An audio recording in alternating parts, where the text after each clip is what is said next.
I was a notorious sinner, drug dealer, alcohol and drug abuser, liar, cheater, greedy, prideful, idol worshiper, unfaithful, verbal abuser, selfish, angry, depressed, wretched, anxious, fearful, dead.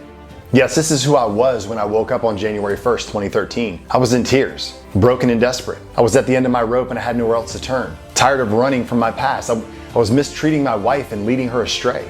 I was a horrible example. I was done with life. I just wanted my past to disappear. I deserved death and poverty and divorce. And yes, it was my past that had shaped me. I was born into poverty to a 19-year-old alcoholic mother and a 27-year-old illiterate Palestinian immigrant who had no business being in charge of raising children. It was a drunken one-night stand that led to my conception. And my dad pushed for abortion. My mom thankfully refused.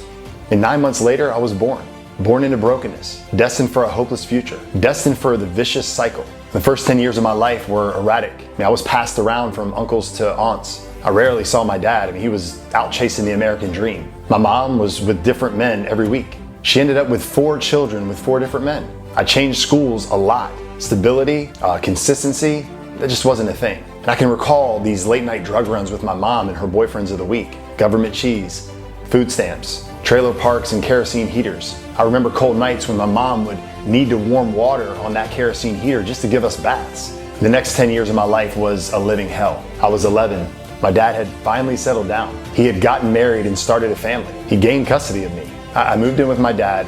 This would be the last time I laid eyes on my mom. The years with my dad were full of neglect and verbal abuse. The first few years were hard. I felt alone. I felt left out. I didn't feel like I was part of the family. I remember this one winter when we lost heat in part of the house and they made me sleep in the room where there was no heat with an electric blanket while they slept in the heated part of the house. I just grew so resentful and so bitter towards them for the way that they isolated me. So much that I called my mom and I asked her if I could come back and live with her. She said no. She was moving to upstate New York. I just remember crying and still she said no. Begging her, still she said no. She told me she loved me, she hung up the phone. Desperation, hopeless, angry, unwanted. That day, something in me broke.